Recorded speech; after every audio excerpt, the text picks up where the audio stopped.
அன்பார்ந்த அல்லாஹ்வின் அடியார்களே, இன்றைக்கி யூடியூப்பு, இன்ஸ்டாகிராமு, ஃபேஸ்புக், வாட்ஸ்அப் போன்ற எல்லாத்துலேயும் எக்கச்சக்கமான ஸ்டேட்டஸை பார்க்குற நாமோ, எக்கச்சக்கமான ரீல்ஸை ஸ்க்ரோல் பண்ணிட்டு இருக்கிற நாமோ, நடுவில் பயானுன்னு ஒரு ரீல்ஸோ அல்லது வீடியோவோ வந்தால் அடுத்த செகண்டே அதை ஸ்கிப் பண்ணிடுறோமா இல்லையா?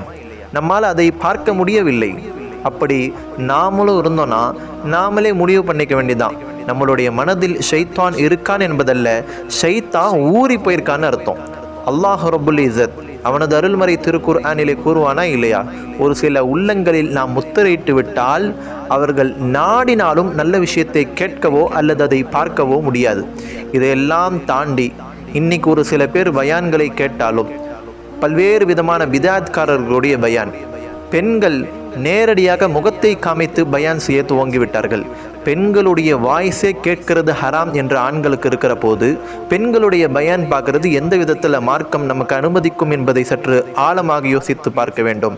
அன்பார்ந்த அல்லாஹ்வின் அடியார்களே, ஃபல்லுரு அம்மன் தஅஹுதுன தீனக்கும், நீங்கள் யாரிடம் இருந்து இந்த தீனை எடுக்கிறீர்கள் என்று சற்று யோசித்து பார்த்து எடுங்கள்.